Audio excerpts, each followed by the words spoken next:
তো বন্ধুরা রেডমি যেহেতু তাদের নোট 14 সিরিজ চলে আসছে, তাহলে কারণ রিয়েলমি বা কেন বসে থাকবে বলুন। অলরেডি কিন্তু আমরা বেশ কিছু লিক্স এন্ড রুমার্সের তথ্য অনুযায়ী স্মার্টফোনের রেন্ডারিং ইমেজ বলুন অথবা এর স্পেসিফিকেশন বলুন মোটামুটি কিছু ইনফরমেশন কিন্তু আমরা জানতে পেরেছি। তবে বিস্ময়কর বিষয় এই যে এবার কিন্তু আমরা রিয়েলমি 13 প্রোটা কিন্তু তার বড় ভাইয়ের স্পেসিফিকেশন নিয়ে লঞ্চ হবে। ফর এক্সাম্পল আপনার যে 3x পেরিস্কোপ লেন্সটা থাকে সেটা কিন্তু এবার আপনি কিন্তু রিয়েলমি 13 প্রোতেও কিন্তু পাচ্ছেন। 6.7 ইঞ্চি মাপের একটি full HD plus curve AMOLED display কিন্তু এখানে অফার করছে এবার। তবে এই ক্ষেত্রে আমার মতে এখানে 1.5K রেগুলেশন বা 1K রেগুলেশন একটি ডিসপ্লে দিলে বেটার হবে। পরে বুঝতে পারলাম যে এটা আপনার কস্ট কাটিং করার জন্য আমরা রিয়েলমি 11 প্রো কিন্তু ডিসপ্লেটা এখানে সম্পূর্ণ হুবহু দিয়ে দিয়ে তার সাথে ডিসপ্লেটি কিন্তু আপনার 120 হার্জের মতো ফাস্ট রিফ্রেশ রেট কো সাপোর্ট করে থাকে। তবে সেলফি ক্যামেরা বিষয়টাও যদি আপনাকে জানাই, তবে তার আগে আরেকটা বিষয় আপনাদেরকে জানাইনি। কিন্তু আপনারা যারা আমাদের চ্যানেলে নতুন রয়েছেন অথবা আজকে প্রথম ভিজিট করেছেন তাদের সাথে তো অবশ্যই পরিচয় হওয়ার দরকার। আশা করাতে এছেন ইস্যু ও রূপে চ্যানেলের হোস্ট, আর আপনারা দেখছেন আপনাদের প্রিয় channel OTPP means online tech pro Bangla. আর আপনারা যারা প্লিজ আমাদের চ্যানেলে নতুন ভিজিট করে অথবা আজকে নতুন প্রথম এসেছেন তারা অবশ্যই এই চ্যানেলটি সাবস্ক্রাইব করে হয়ে যাবেন। এই চ্যানেলে ফ্যামিলি মেম্বার দেন, পাশে থাকা বেল আইকনটা অল করে দিবেন। আর ভিডিওটি ভালো লাগলে অবশ্যই একটি লাইকের আশা করা যায়। সেলফি ক্যামেরা হিসেবে জানতে পারলাম যে নাকি স্মার্টফোনটির ফ্রন্ট আসলে কিন্তু আপনি 32 মেগাপিক্সেলের একটি সেলফি ক্যামেরা পাবেন। তো ব্যাপারটা ভালো লাগলো কারণ 16 মেগাপিক্সেল ব্যবহার করে না, সেটা ভালো হয়েছে। তার সাথে আরও জানতে পারলাম যে ব্যাক ক্যামেরা নাকি আপনার সোনির যে নতুন সেন্সরটা রয়েছে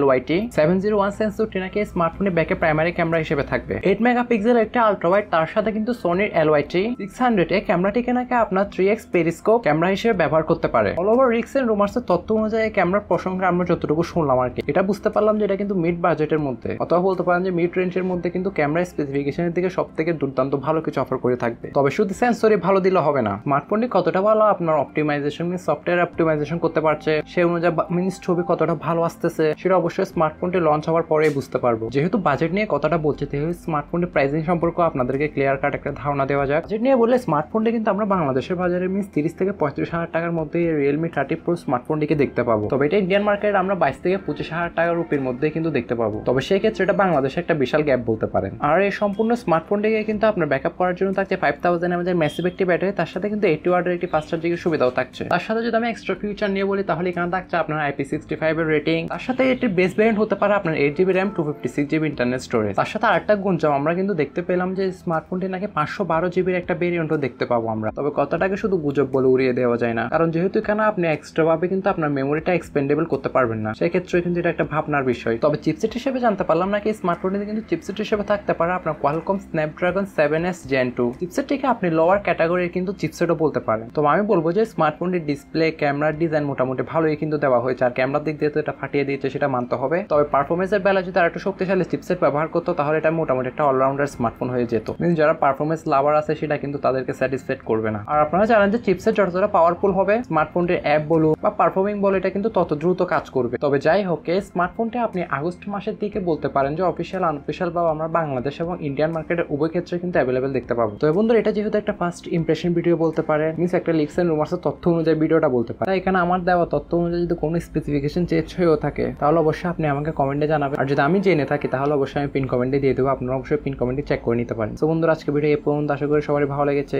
দেখা হচ্ছে নতুন কোনো একটি ভিডিওতে, ততক্ষণ পর্যন্ত আপনারা সবাই ভালো থাকবেন, সুস্থ থাকবেন, টেক কেয়ার, আল্লাহ হাফেজ, আসসালামু আলাইকুম।